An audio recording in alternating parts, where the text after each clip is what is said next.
Montana antelope tag. I was hunting them with a bow, spot and stock style.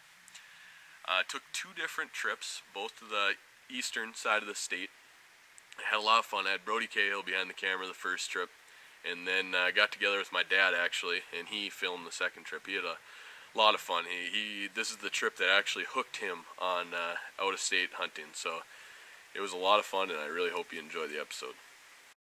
It's September 7th. Got a new cameraman along for this trip, Brody Cahill.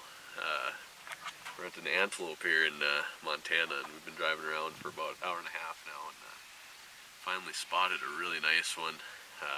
Hopefully a Pope and Young buck out probably a mile away in a field full of bales. So what we're going to do, we're going to work our way down this fence line. There's this creek bottom between us and him. And hopefully we can kind of climb up on the other side, kind of watch him for a bit. And hopefully everything goes right. He'll just feed his way down to us. But see what happens, and see if we can get an arrow in the first stock we do this trip.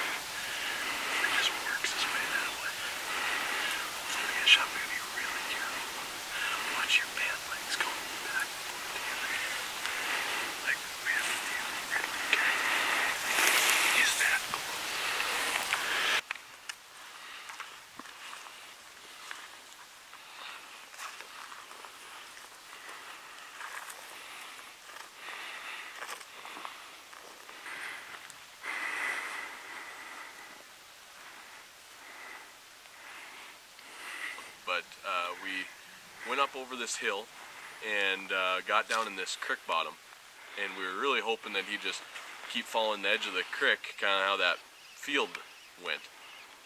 But it turns out he actually crossed, went down and onto our side sometime. We missed that, so when we were going along there, we actually had to double back because I saw him. And we got pretty close. I got, within 100 yards, but it was just out in the wide open, and he picked us out a little too soon.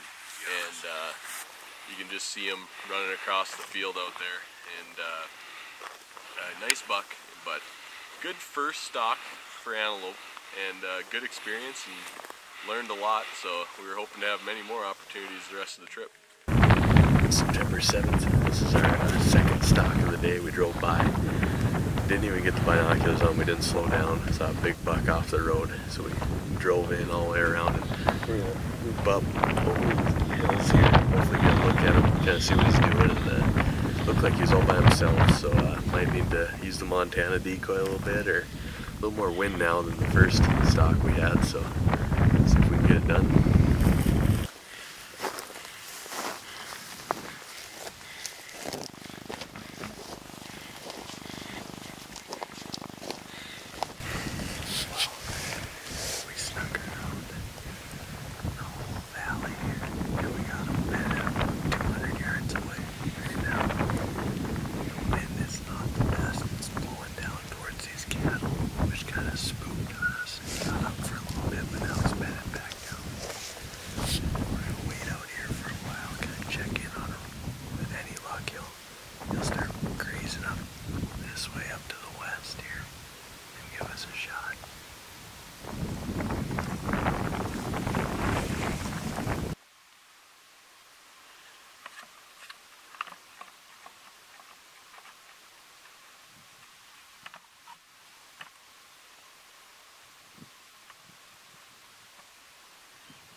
We were there for only about an hour, and all of a sudden this Montana decoy of a cow comes walking down the hill with 2 hunters behind it. And that's the way it goes on public land, I guess. But the buck got up, and luckily the hunters gave up right away once the buck got up. And he ran off a little bit at first, but he had no idea me and Brody were there.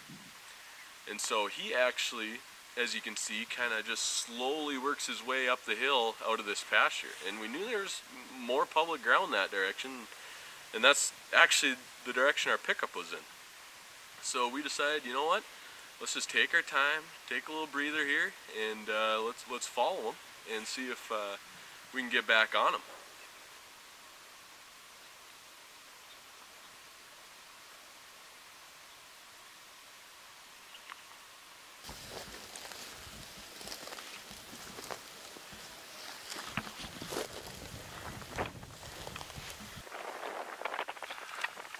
Luck would have it, we came over the hill and found them bedded down immediately. Again, close to a road, so I told Brody, well, let's give this one a round too. Try to get this sucker on the ground because he was big enough, especially for my first antelope with a bow.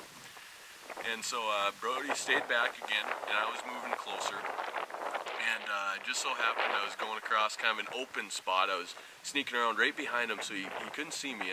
I was out of his peripheral vision. And hunters in the Suburban, of course, saw him off the road and stopped. And he was only about 150 yards off.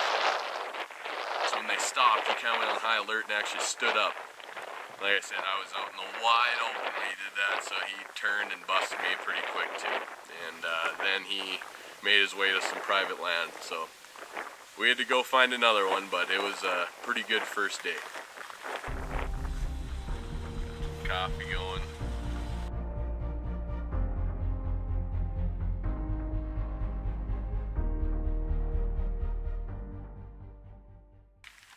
Well, our second day of the 3-day hunt, we mostly drove around. It was really calm and it was hot. So we didn't do one stalk the second day. We were just trying to figure out where maybe some more antelope were on public ground. Because after our 2 stalks yesterday on the 2 different antelope, we weren't finding the antelope like we thought we could. So we kind of sacrificed that day driving around, and I don't think either of us were complaining because how hot it was. But the third day, right away in the morning, we found three antelope. They were a long ways off the road, though, 1.5 miles. We spotted them from the road, but they're 1.5 miles on some public ground, and in an alfalfa field full of bales. So I told Brody, I said, well, this one looks like it's worth a shot. It was 2 small bucks and 1 decent buck. So we decided to make a move on them.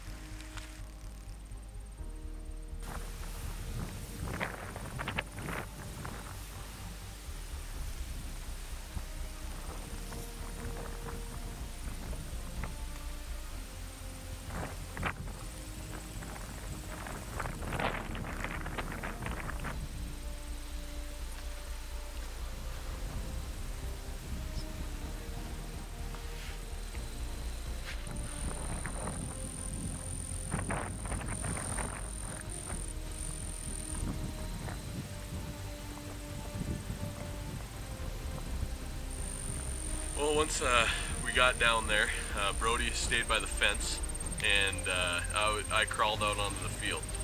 About a 500-yard crawl to where I got to my first bale. So it was a ways, but it was better than crawling on cactus-filled ground. It was nice having an alfalfa field to crawl on. But the 3 bucks weren't exactly bedded, grouped up. They were a little spread out, so it was tough, you know. It was full of patience, kind of going from one bale to the next.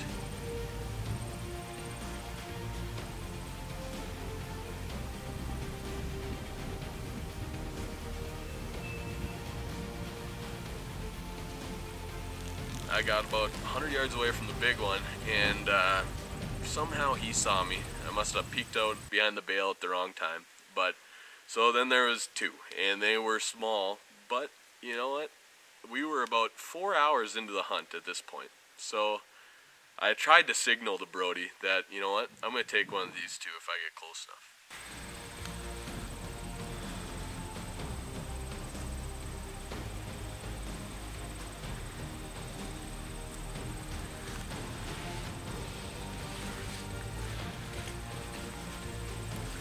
So same story. I was using the bales to my advantage, and there's only 2 now, so it was helpful. Got really close to them once. They were like 40 yards away from me, and I just couldn't get the shot off. They were facing me, and all of a sudden, you know, I'd go behind the bale, kind of readjust, you know, range it, draw back, you know, they're facing me though, and I didn't want to take a frontal shot.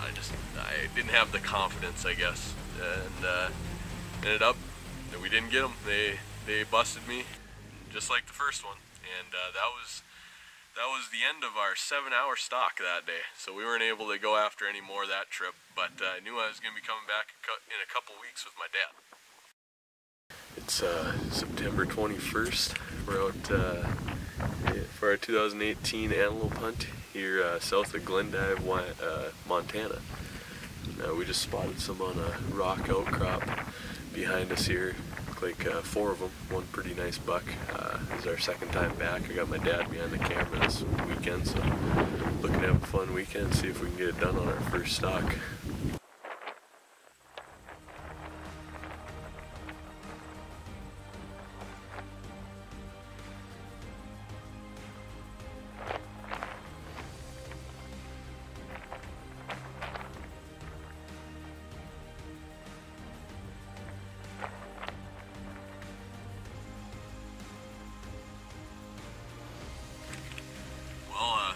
First stalk with my dad. It was good. My dad just said he was going to stay on the road and film from the road, which I was perfectly okay with. It was dead calm, and I was going to use this creek drainage or creek bed, whatever you want to call it, and work my way up to him. There's two does and a nice buck bedded there, and it was tough for me to tell what was going on because I was, you know, sitting tucked behind the lip of that creek bed or drainage.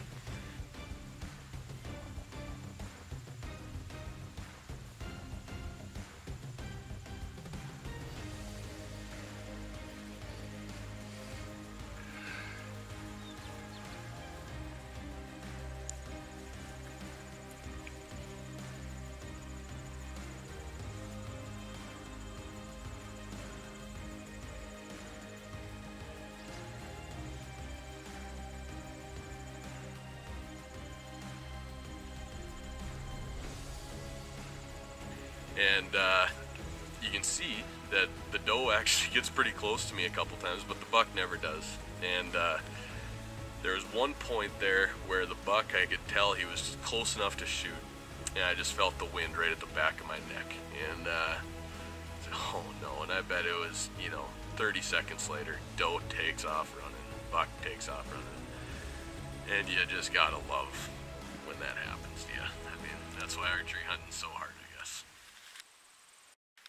Well, besides that first stalk you guys saw, we had a couple other ones I actually missed twice. Both of them, didn't get them on camera. The first one, it was in the bottom of a bigger kind of creek bed, and so Dad couldn't see me from where he was with the camera. And then the second one, I was stalking a different antelope group, and they busted out, and it just so happened we were hunting them during the rut on this trip, and a buck came running by me, and I shot it 60 yards and skipped it right off his back. So that close, but it happens.